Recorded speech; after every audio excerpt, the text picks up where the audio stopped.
What up, guys? Welcome to my coffee thoughts. So, I want to talk about why slutty women, whores, and prostitutes get married.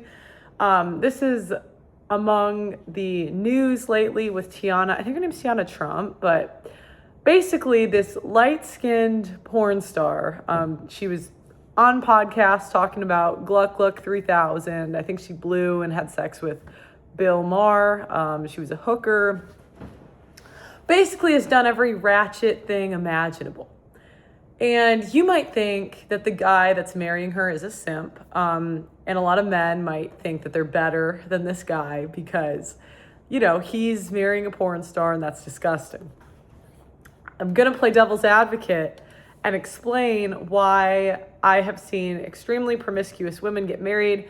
I would say at a higher rate than women that have done years of celibacy and not as promiscuous women, although you will never know for sure. So a couple of years ago, I Googled pretty much every 304 that I went to school with, like the women that were kind of known for being out and about. And out of curiosity, I was wondering if they were more married or not more married or in long-term relationships. And what I expected was that they were not married. I expected them to die alone. I thought nobody would take them seriously. But I think as we get older, we see that's not always necessarily the case. Now, the first reason is slutty women have a tendency, if they have good relationships with the men they're sleeping with, there's the slutty women that just get pumped and dumped, and there's the slutty women that are retained by a few men. If they're retained, usually they're likable in some way. And you can see this by the way they behave. They pay way more attention to what men respond to. They're a lot less naggy a lot of the time. An example I think of is Lila Rose versus Bonnie Blue. I think that having a conversation with Bonnie Blue would be a lot more pleasant than having a conversation with Lila Rose. Lila Rose clearly has not paid attention to what men want. They don't care. A lot of times, those women are used to extracting resources and attention from men and providing little to no value in return. Where the slutty women, we can say what we want about them, they are providing value to men in some way. Who's better, a woman that gives her youth to herself or a woman that gives her youth to many men? Because if a woman's, let's say, a virgin by 25, she's extracted resources, time, and attention from men and given nothing in return. Where the slutty woman, she's at least given the Gluck Gluck 3000. And it's counterintuitive, but you can tell, based on how these women dress and act. If you walk into a church, the women are usually not dressed very stylish. They're not overly likable. They're kind of frumpy. Where if you talk to a group of hoes, they're happy to see you, they're smiling, and there are unlikable hoes and likable hoes. But the challenge you get now is a lot of women get to an old age without having any experience with men.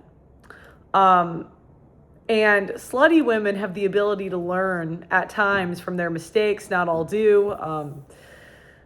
But there is a subset of slutty women that do end up getting married and into long-term relationships. And at time, they're in better relationships than the so-called prudes. And I experienced this because I went to kind of a cult-like church once. But I met a lot of women that had been celibate for years, or at least that's what they were portraying, although you'll never know. But I actually kind of believed these women because they were so stupid when it came to what men like and respond to. It just seemed like they had no idea, went over their head.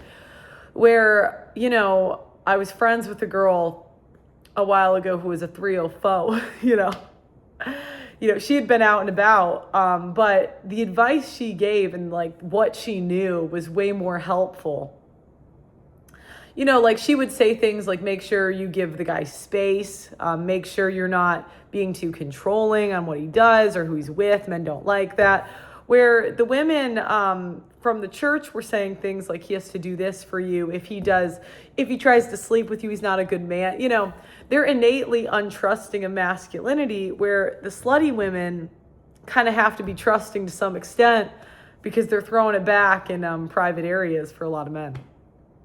Now, the last reason that slutty women end up getting married and into long-term relationships is because men have kind of learned that there's no difference between slutty women and normal women, because normal women, or women that don't seem promiscuous, they kind of are doing the same thing.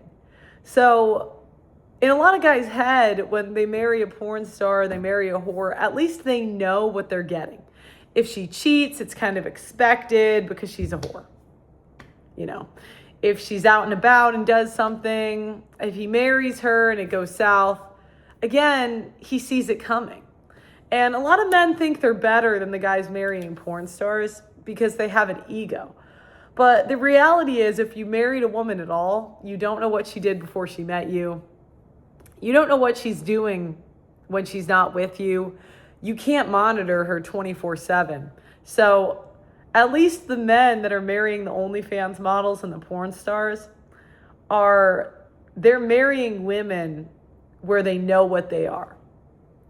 Where many normal men are marrying women that really pretend to be something they're not. So if you as a man have any other insights, if you've ever married or dated an overly promiscuous woman, put it in the comments. Why you dated her, what made you do that. And if you've had any other observations, put those in the comments. I love having like a group convo. Make sure you like the video. And if you can, go to theaudacitynetwork.com and support me. $10 a month, $80 a year. I don't know how long I'll be on here because women crash out on me all the time. And I'm sure one of these days they'll kick me off. So like the video and I'll see you next time.